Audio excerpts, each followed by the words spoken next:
everyone, Chole Wilde here at my first ever E3. You may recognize me from AskMen's Daily Brief. If not, make sure to check it out.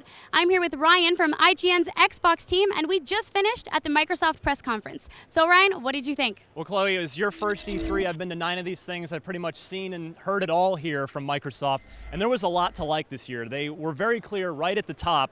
This is going to be all about Xbox 360, all about now. We're not going to talk anything about next generation. And so they came out swinging right away with their biggest Xbox 360 brand, which is, of course, Halo. We saw the first ever campaign footage of Halo 4, where we got to see the strange new planet that Master Chief is fighting on, the Forerunners alien technology and enemies. It's had a much darker, creepier tone than we've really ever seen from Halo. Even with the Covenant and with the Flood, this just felt kind of scarier and felt more, literally more foreign.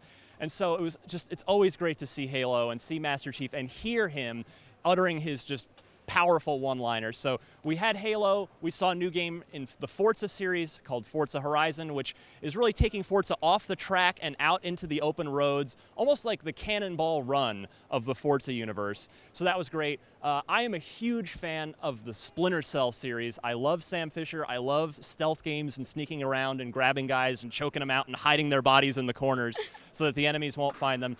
And the new Splinter Cell, called Blacklist, sort of seems to be marrying a bit of the old sneaky Splinter Cell ways with some of the newer things we saw in Splinter Cell Conviction. We saw the mark and execute, where you can really just come into a room and bang, bang, get 2 guys real quick.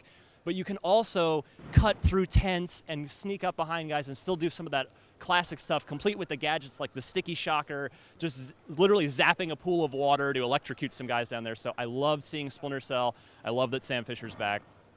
But really the highlight of it for me was Tomb Raider. Lara Croft has been around. She's been an icon in gaming for, what, 15 plus years now. She's had feature films made with her. But really this was just a complete reimagining, and it was incredible. If you'd have told me that this was a next generation Xbox game, I probably would have believed you. It had all the visual style, it had all of the action. It was almost like the PlayStation's Uncharted, but ramped up times infinity. It was great to see Lara back in action, back kicking ass, shooting a bow and arrow, jumping from cliff to edge, from tree to tree, everywhere. She looked great. And even Gears of War. Gears of War is back already, even though we just had Gears of War 3. Although it was just a little strange. We only got like a 30-second teaser of that, but a lot of great games. Including one more, got to do one more, South Park, the role-playing game. I'm a huge South Park fan. I've seen every episode, the whole 15-year run of the show. And Matt Stone and Trey Parker themselves came out to demo the game. They were funny. They didn't use the teleprompter.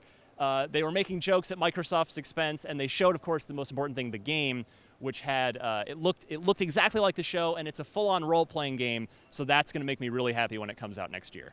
Well, those are a lot of high points. Was there anything else that stood out to you? You know, they were, of course, as they have the last couple of years, focused on the entertainment things and the app things as well. And those were sort of hit and miss. We're getting more ESPN. We're getting the NBA watchable on your Xbox. We're getting the NHL as well. And then their big new innovation this year, which I think maybe is meant to take a little bit of the wind out of the Wii U sales, is called Xbox Smart Glass, where you can use your tablet or phone to drive the television, including even, they're going to have Internet Explorer, the web browser, and then you can use your finger on your phone to move the cursor. That seemed a little strange to me. You can be watching Game of Thrones on HBO Go on your Xbox and then have a map of where you are in the Game of Thrones world on your tablet, which to me, when I'm watching Game of Thrones, I'm enthralled by what's going on screen, so that seemed a little odd, but we'll just wait and see how the smart glass thing pans out. Any closing comments before we close up? There's so much to see and do at E3, and my favorite part of E3 is that the Microsoft press conference is literally the beginning. This marks the start of E3 for all of us. It only gets better from here. We're going to go back now. We're going to be writing all day. We're going to be playing games, reporting on them on IGN.com. So we're just going to go, and deliver you as much of this gaming content as we can until we can't write anymore, until we just pass out at our keyboards. All right, well, that's that. Thank you so much, Ryan. For more E3 coverage, remember to lock it in at IGN.